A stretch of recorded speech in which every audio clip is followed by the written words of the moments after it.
Hello student, या व्हिडिओमध्ये आपण फर्स्ट स्टँडर्ड सब्जेक्ट EVS मधील जो आपला 18th लेसन आहे, changes in the family and neighbourhood म्हणजे कुटुंब आणि शेजारात होत असलेले बदल, हा लेसन आपण पाहणार आहोत. तर पहा, या लेसनमध्ये सुरुवातीला आपल्याला काही पिक्चर दिलेले आहेत. या पिक्चरमधून आपल्याला काय सांगता येईल की पहा, तर आपल्या फॅमिलीमध्ये कसे बदल होतात हे या पिक्चरमधून काय दाखवलेलं आहे आपल्याला. तर पहा, हे आपलं फॅमिलीचं फर्स्ट पिक्चर आहे. इयर 1950 इयरचा आहे, त्यानंतर 1970 आणि इयर 1990 आणि हा टुडे म्हणजे आजचं चित्र. म्हणजे यावरून तुमच्या लक्षात येईल की आपल्या फॅमिलीमध्ये कसे बदल होतात, चेंजेस होतात. आता नेक्स्ट खाली पाहूयात आपण काय सांगितलं ते. Try this. आता करून पहा.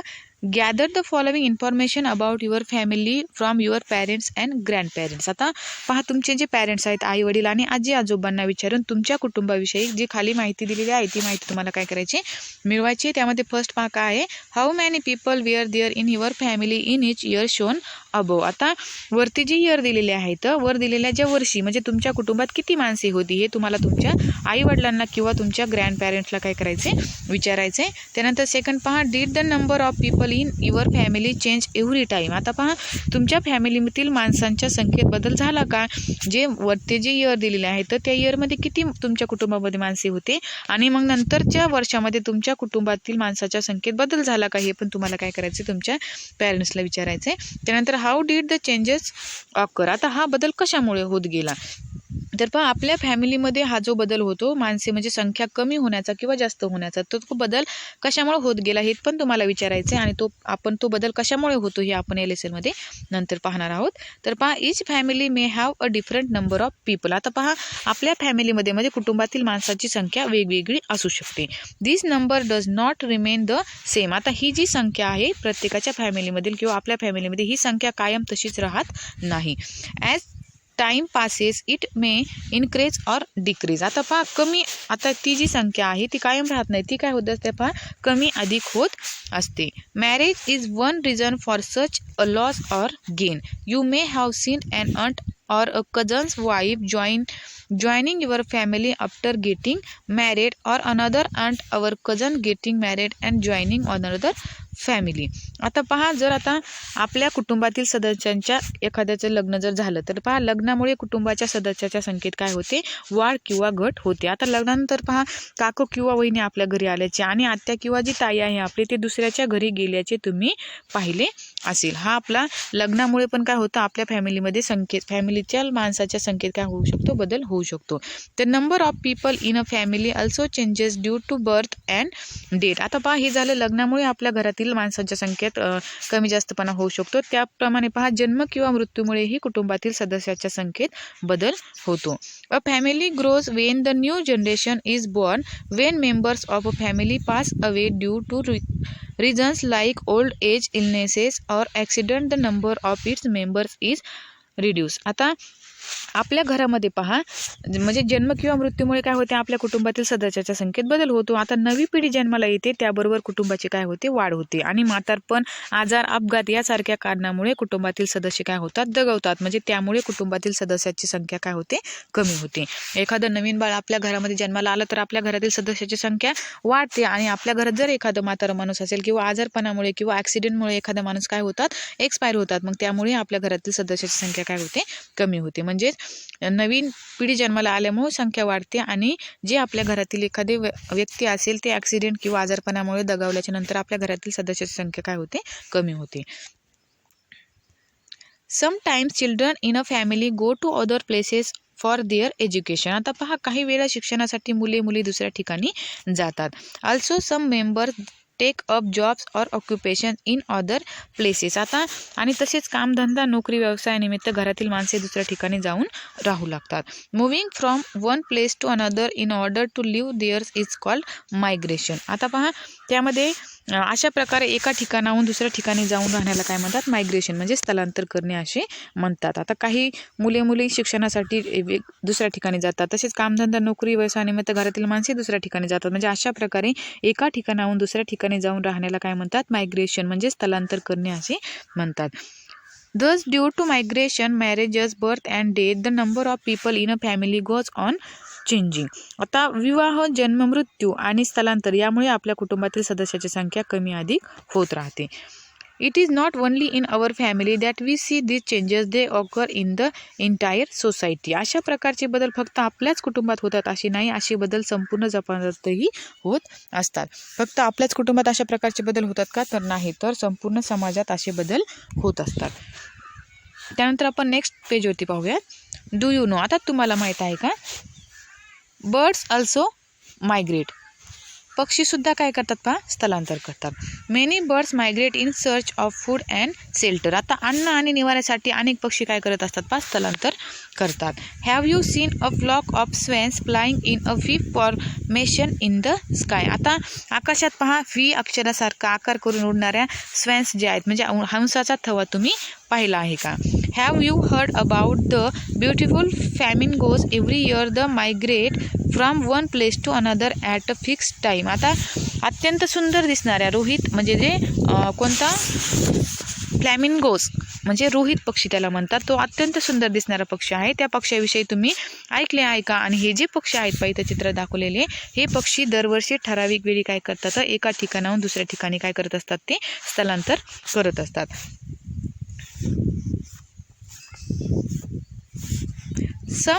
Some birds fly far away while others do not go very far.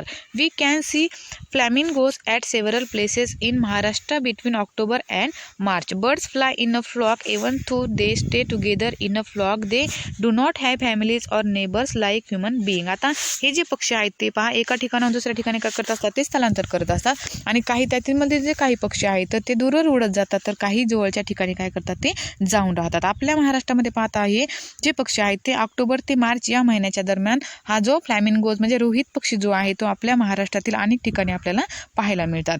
आता जे पक्षी असतात पहा, बर्ड्स जे असतात तर ते पक्षी थव्याने उडतात आणि ते एकमेकांच्या सोबतीने काय करत असतात, ते एकत्र राहत असतात. आणि ते राहत जरी असले तरी एकमेकांच्या सोबतीने, तर त्यांना काही माणसासारखे कुटुंब नसते किंवा माणसासारखा त्यांना शेजारही नसतो.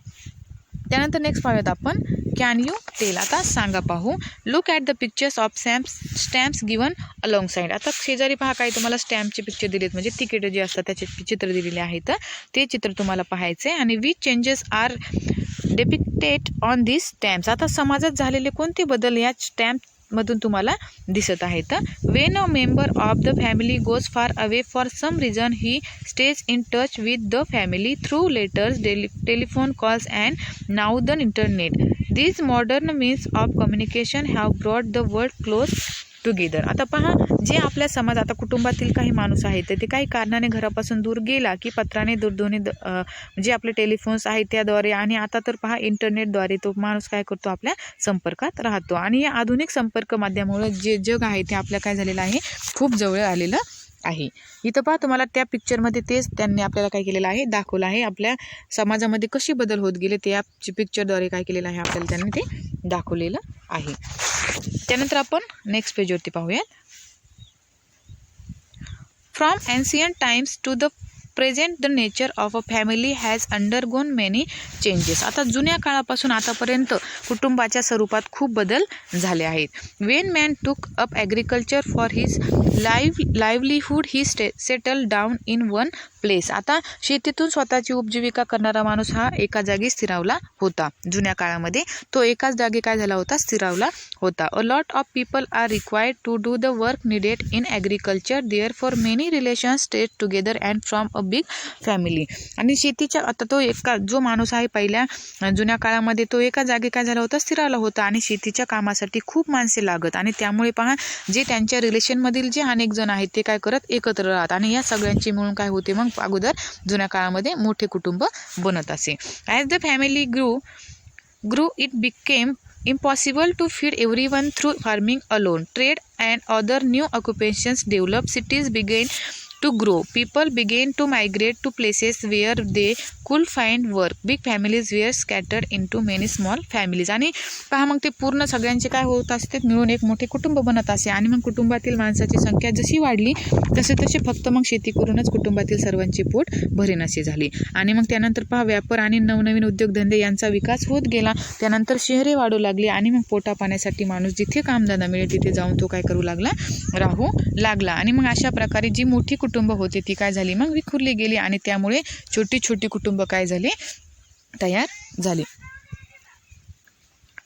त्यानंतर नेक्स्ट पाहूयात आपण. In recent years the number of people going to other states and countries for work and education has increased greatly. Many families have one of their members living abroad or in another city in our own country. Therefore, the family system is also changing. आता पहा, गेल्या काही वर्षात म्हणजे काही वर्ष शिक्षण आणि नोकरी व्यवसायाच्या निमित्ताने दुसऱ्या राज्यात आणि परदेशात जाण्याचे प्रमाणही खूप वाढले आहे.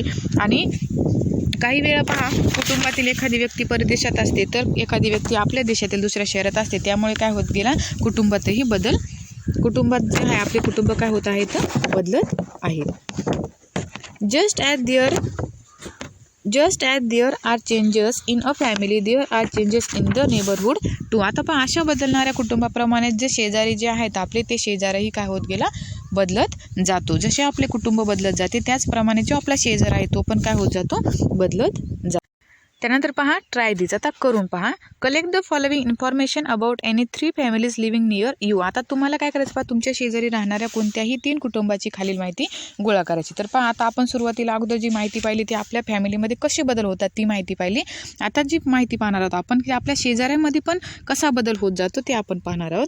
तर सुरुवातीला तुम्हाला काय करायचं, पहा, तुमच्या शेजारी राहणाऱ्या कोणत्याही 3 कुटुंबाची माहिती गोळा करायची. त्यामध्ये पहा, which is their home town native place. आता त्यांचे मूळ गाव कोणते हे पण तुम्हाला माहिती करायचे.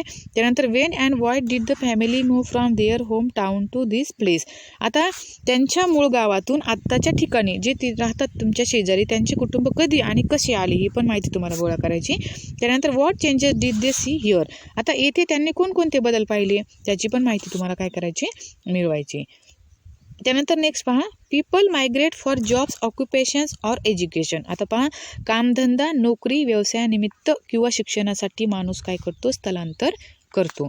As we migrate we see the diversity in our country. We are introduced to different festivals, food and customs and traditions. At the same time we also realise that as human being we are all like. आता स्थलांतरामुळे आपल्याला आपल्या देशातील विविधतेचे दर्शन होते. वेगळे सणवार, वेगळे खाद्यपदार्थ, वेगळ्या चालीरीती यांच्याशी ओळख होते. तरीही सारी माणसे माणूस म्हणून एकच आहेत हे आपल्याला कळते. आता जो माणूस आहे तो पहा, कामधंदा, नोकरी आणि व्यवसायानिमित्त काय किंवा शिक्षणासाठी काय करतो, माणूस स्थलांतर करतो. आणि स्थलांतर केल्यामुळे आपल्याला आपल्या देशातील विविधतेचे काय होते, दर्शन होते. त्यानंतर आता नेक्स्ट पाहूयात आपण. Do you know. आता तुम्हाला माहीत आहे का, some people need to migrate frequently for work. Sugarcane harvesters और construction workers and other like them keep moving to places where they can find work. Wherever and whenever they migrate, their children are given admission in the local schools. तुम्हाला माहीत आहे का, आता पहा, कामधंदा रोजगारासाठी काही जणांना वारंवार स्थलांतर करावे लागते. त्यामध्ये पहा, जे आपले ऊसतोडणी करणारे कामगार आहेत किंवा बांधकाम करणारे जे कामगार आहेत, असे अनेक जण जिथे काम मिळेल तिथे काय करावं लागते, त्यांना स्थलांतर करावे लागते. मग अशा वारंवार स्थलांतर करावे लागणाऱ्या जे पालक जे आहेत त्या पालकांच्या मुलामुलींना परिसरातील जे स्कूल असेल त्या शाळेत काय केला जातो, तिथे प्रवेश दिला जातो. त्यानंतर आपण आता नेक्स्ट पेजवरती पाहूयात. Can you tell. आता सांगा पाहू. तर पहा, इथं पण आपल्याला काही पिक्चर दिलेले आहेत आणि खाली काही क्वेश्चन विचारले आहेत. What do you see in this picture. आता या चित्रात तुम्हाला काय दिसते, तर पहा, इथं सगळेजण शेजारी, आपल्याला प्रत्येक जे चित्र आहे त्याच्यामध्ये काय दिसतं, शेजारी दिसतात. आता शेजारी पहा, आपण एकमेकांना आपले जे नवीन खाद्यपदार्थ असतील ते खाद्यपदार्थ आपण एकमेकांना काय करतो, शेअर करतो. What kinds of things do you exchange with your neighbours. आता तुम्ही आणि तुमच्या शेजाऱ्यामध्ये कोणत्या गोष्टीची देवाणघेवाण होते. त्यानंतर नेक्स्ट पाहूयात आपण. Apart from our family, we also have daily contact with our neighbors. कुटुंबाव्यतिरिक्त आपला रोजचा जो संबंध असतो तो आपल्या शेजाऱ्याबरोबर येतो. We live in the same locality. आणि आपले शेजारी आणि आपण एकाच परिसरात राहतो. We need each other's help to solve problems of garbage, security, water and electricity. आपल्या शेजाऱ्याचा आणि आपला रोजचा संबंध असतो आणि परिसरातील कचरा, सुरक्षितता, पाणी, वीज यासारखे प्रश्न सोडवण्यासाठी आपल्याला एकमेकांची मदत लागते. In times of need it is our neighbours who help us till our relatives can reach reach अस. आता वेळ प्रसंगी पहा, आपले नातेवाईक आपल्या मदतीला येईपर्यंत शेजारीच काय होतात, आपल्याला मदतीला येतात. आपले जर घरातील जे आपले नातेवाईक जे असतील ते जर लांब असतील तर ते येईपर्यंत आपल्या मदतीला कोण येतं, आपले शेजारीच आपल्या मदतीला येतात. Due to the help we give each other our relations with our neighbours become friendly and harmonious relations make for joyful community life. आता एकमेकांना केलेल्या मदतीमुळे आपल्या शेजाऱ्याबरोबरचे संबंध काय होतात, आपले सलोख्याचे होतात आणि सलोखा आणि मैत्रीपूर्ण संबंध यामुळे आपले समूह जीवन काय होते, आनंददायी होते. तर पहा, अशा प्रकारे आपण आपल्या लेसनमध्ये आपल्या कुटुंबामध्ये कसा बदल होतो आणि आपल्या शेजाऱ्यामध्ये कसा बदल होतो हे दोन्ही बदलाविषयी आपण काय केली, माहिती पाहिली. आता त्यानंतर आपण पाहूयात व्हॉट वी हॅव लर्न. आपण काय शिकलो. The number of people in a family does not remain the same. आता कुटुंबातील सदस्याची संख्या एकसारखी राहत नाही. The number of people in a family may change due to marriage, birth, death and migration. विवाह, जन्म, मृत्यू आणि स्थलांतर यामुळे आपल्या कुटुंबातील सदस्याची संख्या कमी अधिक होत राहते, ती सेम राहत नाही. As we migrate we see the diversity in our country. स्थलांतरामुळे देशातील विविधतेची ओळख होते. We get to see the variety in festivals, food items, customs and traditions. सणवार, खाद्यपदार्थ, चालीरीती यांच्यातील वेगळेपणा आपल्याला पाहायला मिळतो. Just as our family changes so do the other families in our neighbourhood. आपल्या कुटुंबात जसे बदल होतात तसे शेजार पाजारच्या कुटुंबातही बदल होत असतात. Because of the help we offer each other, our relations with our neighbors become friendly and harmonious relations make for joyful community life. एकमेकांना केलेल्या मदतीमुळे आपले शेजाऱ्याबरोबरचे संबंध सलोख्याचे होतात आणि सलोखा आणि मैत्रीपूर्ण संबंध यामुळे आपले समूह जीवन काय होते, आनंददायी होते.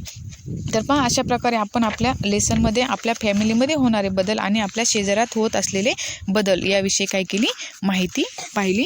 तर जो आपला 8 नंबरचा जो लेसन आहे तो काय झालेला आहे, इथेच संपलेला आहे. तर आज आपण काय करूयात, इथेच थांबूयात. जर हा व्हिडिओ जर तुम्हाला आवडला असेल तर लाईक करा, शेअर करा आणि सबस्क्राईब करायला विसरू नका. थँक्यू.